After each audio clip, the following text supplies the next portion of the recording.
Hello everyone, today's video is going to be on making the puzzle cube and then proceeding to assemble the parts. So we're going to open up Inventor and let's see, I'm going to minimize this. Okay, so now one thing that's very important for this one, I know we've been getting a little bit kind of relaxed about doing this. We haven't been as diligent about making sure we have our computer and that we're signed into our project folder, but now it's going to be extremely important to do that. We want to make sure that all the parts we make are in the right place and are saved in the right folder. So please make sure you're using your computer. Double check that. Go to the projects folder right here. I know your screen probably is going to look a little bit different. I'm going to say it again. Go to the projects folder right here. I'm in the puzzle cube project folder. You're just going to choose the one with your name on it. If you don't have a folder yet on the computer, your computer just got re-updated, you can go ahead and create a new folder, single user project. Go ahead and click through the steps to make yourself one. But please make sure you are in the correct folder before you begin anything. So the first thing, obviously, that you're going to do is you're just going to simply make each part. Now, this should be pretty easy for everyone at this point. I am not going to certainly guide you through how to make every part, but I'll give you kind of a general guideline here. Let's say your part looks something like this. We remember that each cube is 3/4 of an inch. Oh, we'll make sure we're at a 90-degree angle there. Very good. Then we can use our dimensions. So let's see. This is 3/4 of an inch or 0.75. This is also 0.75. Wow, look at that. Exactly 1 inch. 0.75. 0.75. And of course, the final one, you guessed it, 0.75. All right. Then now I shouldn't have to do this, right? It's 1.5 already. And in fact, it won't even let me. It's going to create a driven dimension. Don't want to do that. Don't like those driven dimensions. I'm going to cancel. It already knows that if this is 0.75 and this is 0.75, that therefore the other side of the rectangle must also be 1.5 because it's the sum of these two. So we're going to finish the sketch. We're going to extrude it to not 1 inch, but 0.75 inches. And there you go. Now I'll maybe start another 2D sketch right there. Put a rectangle on the corner to there. Finish the sketch. Again, extrude that. Okay, so there is a pretty plausible looking puzzle cube. Now, I also like to color them to, keep the cubes looking good. What's a nice color for this one? Let's go for a nice teal. How about that? Nice turquoise, something like that. A little bit soothing for our Monday. Okay, there we go. So we have our puzzle cube part. Now, I actually went ahead and made all the parts in advance to save time. I'm pretty sure everyone can figure out how to make the parts. There, look at that. Yellow and now teal are all the same. And I saved them with their color names. You can go with puzzle cube part 1, whatever you think makes sense, but you want to give it a specific name that will be easy to find later. Okay, then here comes the new part. This is the part we haven't seen yet. Oh, look at that. We got all these parts open. Okay, I'm going to close them all, or I'm going to minimize them all. And I'm going to go right here, and I'm going to start an assembly file. Okay, an assembly file. So you want to save all of these in separate files. I probably should have said that in the beginning. Make sure to save all of these in separate files. And then you're going to go to an assembly. That's going to let us put those files together. So we start our assembly, and let's go ahead and save it. First thing, save as, and we'll call it cube assembly. Cube assembly. You can see I already did one earlier. Cube assembly 1. I'm actually not going to save it. You should save it first thing though. And once you've saved your file, you're going to go up here to place, and you're going to place it right here. Okay, so then you have your list of parts that you can choose from. Now, if you did everything correctly and you're in your project folder, you should be seeing only your parts right here. They should be all very obvious, very easy to choose from. So one at a time, you're going to click that, and you're just going to, so I clicked on blue, I chose it, it popped up. Now I can still zoom in, I can still use my view cube to move around. You're only going to click once, okay? You click once. Now if you click again, you're going to place a second one. You only want one of each part, so only click once. When you're done placing, hit escape. Okay, now we can see I clicked twice. Not a big deal. If I go right over here, if I click on the part, you can see in my browser it popped up. If I right click on it, I can just delete it. There we go. Now I still have one. Okay, now I need to place the rest of my components. There we go. I'll double click to select the green. I'll click once to select the green, and then I'll hit escape. Go back, place purple. Then I'll click on my purple right there. Click once, hit escape. Continue to place right here. Red, open that. Place my red file. There we go, escape. And finally, the last one, place my yellow block. Open, and we'll place the yellow block. There we go. So now I have my 5 components placed. Now, if you notice, all of these components, I can move them, and I can also rotate them. Let's see, how do I rotate? If I click free rotate, I can rotate them, right? So I hit escape. I can move them in any direction, right? And if it gets a little trippy because you're moving things in 3D, right? So you can see they're all kind of lined up, but now I can move this one in that dimension.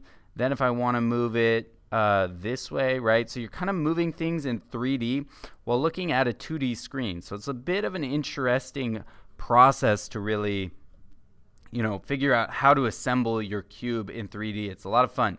Now, I forgot how to assemble this exactly, so I'm going to go back, take a look at a little cheat sheet that I created. Okay, so let's start with the red one, and let's match that blue one on there. So we'll go back to our assembly. So I'm going to pull this red one out here, and then I'm going to go to free rotate. So now I have so many options for how I can move this thing. Okay, there we go. And we'll get it to roughly the right place. We'll hit escape. Then we'll grab our blue one, and we'll move this one over here and zoom in a bit. Grab this yellow one, pull it out of the way, and then click on our blue one, and let's rotate that one roughly into the right position. Okay, so now I roughly have where I want them to go. So now I'm going to use the constraint feature right here. So now the one I want to use for this is right here, the mate constraint, and that basically says take 2 sides and put them together, or take 2 edges and put them together. So for instance, I'm going to click first on this part right here. Okay, so you can see I want to mate that surface right there. Now I want to mate that with the bottom of this surface right here. Okay, and you can see it worked. But now okay, now that you can choose 2 things. One is to have them facing each other. The other one is to have them flush, which means facing the same direction, right? I want them to go together. Okay, I'm going to apply that. Now, I'm going to hit escape just for a second, and you can see, and show you guys something. So now you can see that I can move this thing around, right? But no matter what, this edge right here, I'm going to zoom in on it, this edge, or this face, I should say, pardon me, and this face, pardon me, right here, are always going to be together. Right? Oh, there's my cell phone buzzing. Hopefully you can't hear that. Okay, so, but the problem is I can still move this in many other directions. So I need to put at least 3 constraints on there in order to have it fully constrained. So I'm going to click here, and this time I'm actually going to do a flush because I want this face to be flush with this face, right? So I'm going to click apply, and there you go. Now you can see it can only move 2 directions, right? Like if I pull it this way, these 2 faces, they stay flush. If I pull it this way, right, these 2 faces, they stay, what is this one called? I forgot. They stay mated. Okay, so I need to do one more where I'm going to, let's say, now I have 2 options. I could either mate this one to this one, or I could flush this one to this one. Either one will really work. Let's go ahead and constrain. Let's go ahead and mate this side to this side. There we go. We'll click apply. Now you can see I've done all 3. These parts are completely intertwined, right? If I move one, the other one moves with it. So then I would go ahead, grab so now I kind of want to leave these alone, right? And I'm going to grab my other parts and I'm going to start bringing them over into the right area. I think yellow's next. Let's take a quick look at the cheat sheet. Sure, let's do yellow next. We'll do one more together, and then I'll figure you guys probably got it, and we'll sign off the video. Okay, so yellow, I need to rotate yellow, kind of get that into the right position. Let's see, that looks about right there. Okay, so now I'm going to constrain. I'm going to mate that edge with that edge right there. Perfect, apply that. Let's flush that side with that side. Apply it. Did that work? Sure. And then we'll do one more, and we'll flush this side to that side. We'll apply it, and you can see everything is looking good so far. I will just need to add in my green and purple cubes at the end. Okay, so I think that's about it. We're going to go ahead and make sure to save as. Save this as our assembly file. You probably already hopefully did the save as, so now you just need to save it again. And now this, so let's talk just for a second, very quickly before we end the video, about what these files mean. Each one of these stores the data for the part. So this file contains all the information you need for the blue part, right? It contains all those, the squares and the extrusions that you did. Then if you go right here to the assembly, this contains the way the parts relate to each other, right? So if you go to relationships right here, you can see all the mates and flushes that I did. So if you do the wrong thing and you need to delete one, just click on this plus right here, and you can go through and you can delete one. You can also actually edit the part. You can see the mates and flushes that are happening to it. And I believe if you go to, I don't know, there's some way to do it. I forgot what it is. Anyways, the point I'm trying to make is that these pieces right here are linked to these pieces. So if I go here and I do something like this, let's say I want to change the color here. I click on a color wheel, and I want to change this one to being a nice purple color. We already have purple. Let's say I want to change it to being a brick red right here. Nice orange red. I change that, and then I go right here to save. Now if I go back to my assembly, you can see that's changed color from a blue, which it was, to a red, which it is now. So these files are linked. That's why you got to have everything on the same computer and in the same folder so you can access that.